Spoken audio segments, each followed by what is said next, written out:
Hi friends, welcome to my channel. ఈరోజు లంచ్లోకి ఒక variety కూరతో వచ్చాను. అందరు చేసుకునేది కానీ కొంచెం మార్పుతో చేస్తున్నాను నేను. అదేంటంటే క్యాప్సికమ్ పుట్నాల పొడి కూర. దానికి కావాల్సినటువంటి పదార్థాలు: క్యాప్సికమ్, అల్లం వెల్లుల్లి పేస్ట్, జీలకర్ర, ధనియాలు కలిపి చేసినటువంటి పొడి, కొద్దిగా పుట్నాల పొడి, కొత్తిమీర, కరివేపాకు, పచ్చిమిర్చి, ఆనియన్స్. నేనైతే ఈ పుట్నాలు పొడి చేసి తీసుకున్నాను. తీసుకున్నటువంటి వాళ్ళు శనగపిండి కూడా వేసుకోవచ్చు.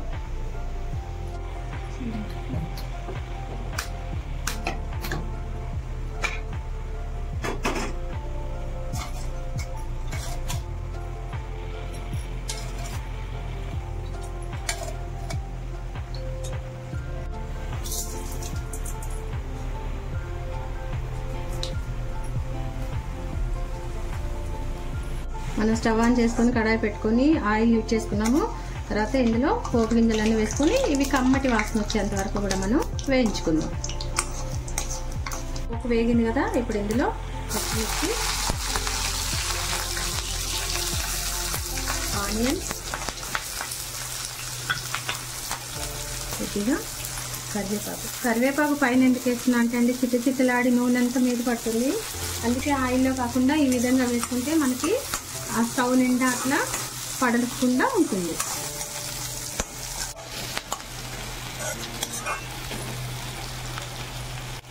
కొద్దిగా పసుపు. ఈ ఆనియన్స్ వేయడానికి మనం ఇప్పుడు కొద్దిగా వేసుకుందాం. మళ్ళీ ముక్కలు కూర వేసుకున్నప్పుడు కొద్దిగా ఉప్పు వేసుకోవచ్చు. ఇప్పుడు కొద్దిగా ఉప్పు.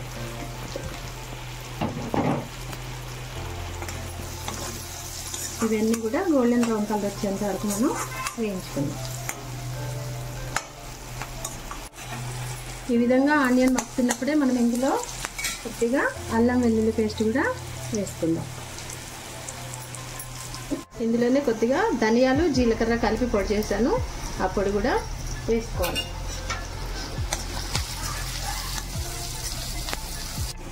ఇప్పుడు ఆనియన్స్ ఈ విధంగా మగ్గిన తర్వాత మనం ఇందులో కట్ చేసి పెట్టుకున్నటువంటి క్యాప్సికమ్ కూడా వేసుకోవాలి.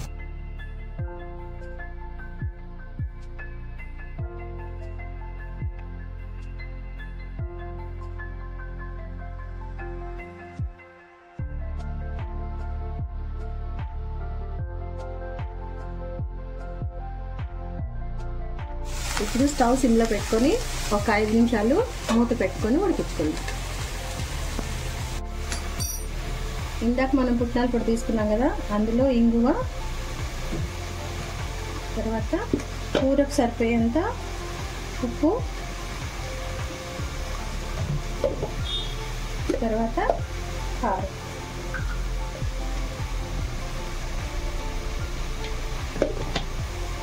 ఇప్పుడు ఇవన్నీ కూడా బాగా కలుపుకొని దీంట్లో కొద్దిగా వాటర్ వేస్తూ కలుపుకోవాలి.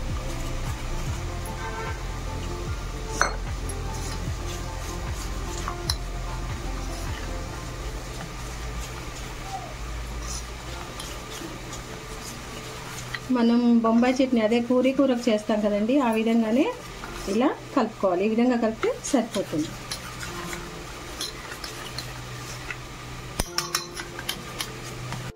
ఈ విధంగా వస్తే సరిపోతుంది. మధ్య మధ్యలో మనం మూత తీసి ఈ విధంగా అడుగంటకుండా ఈ విధంగా కలుపుతూ ఉండాలి. మళ్ళా మూత పెట్టుకుందాం.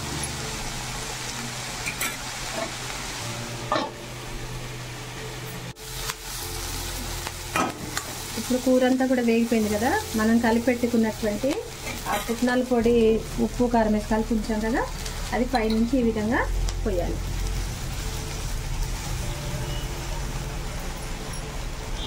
పోసిన తర్వాత మనం ఇప్పుడు దీన్ని ఏం కలపకుండా ఇలా ఒక 2 మినిట్స్ మూత పెట్టి ఉంచాలి.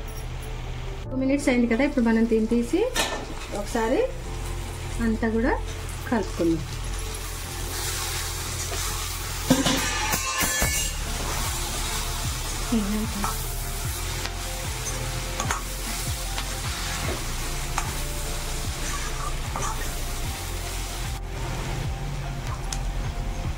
ఎప్పుడైతే కూర రెడీ అయిపోయింది, మనం స్టవ్ ఆఫ్ చేసేసుకుందాం.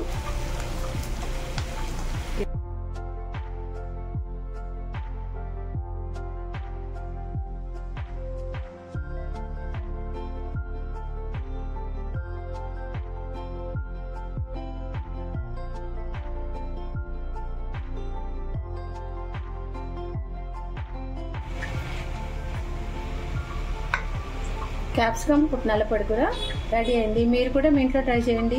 పైనుంచి పొడి వేసుకోవచ్చు, నువ్వుల పొడి, పుట్నాల పొడి, శనగపిండి వేసుకుంటా ఉంటారు కదా, ఒకసారి ఈ స్టైల్లో వాటర్లో కలిపి కూడా ట్రై చేయండి, చాలా బాగుంటుంది.